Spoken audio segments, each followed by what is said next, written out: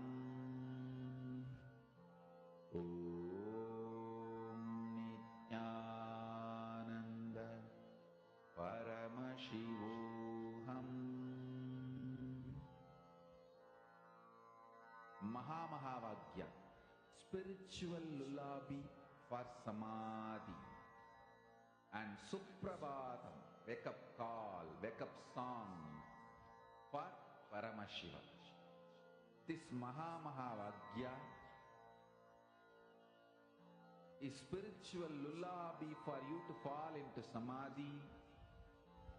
Suprabhatam, wake up song for Paramashiva to wake up in you.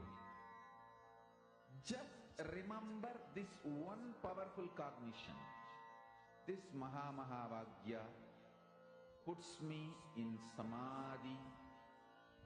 This is spiritual lullaby for samadhi. And Suprabhatam, wake up song for Paramashiva in me. For Paramashiva to manifest. With this one spiritual powerful cognition, chant this Mahavakya.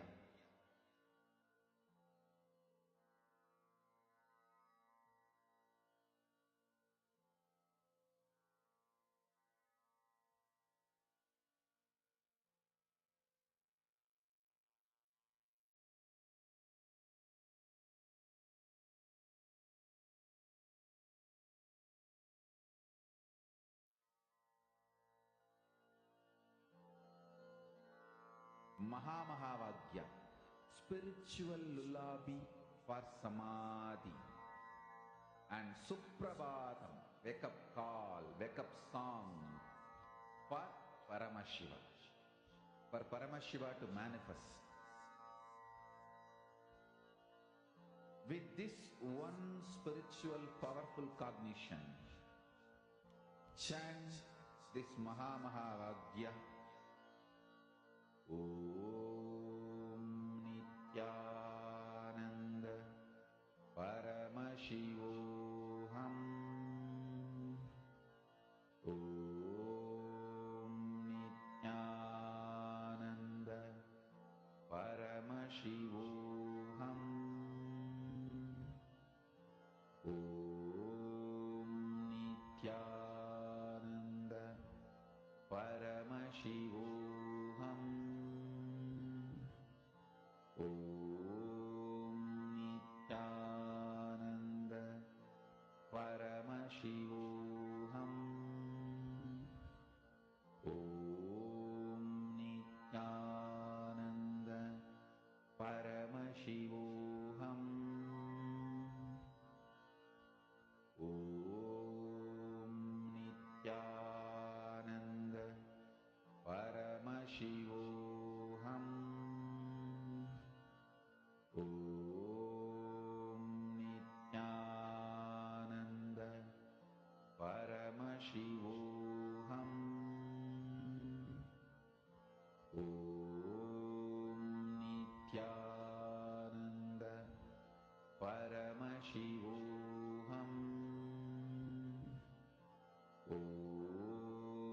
Nithyananda Paramashivoham.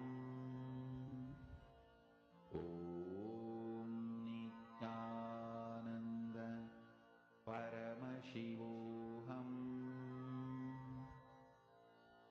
Om Nithyananda Paramashivoham. Om Nithyananda Paramashivoham. Om Nithyananda Paramashivoham. Om Nithyananda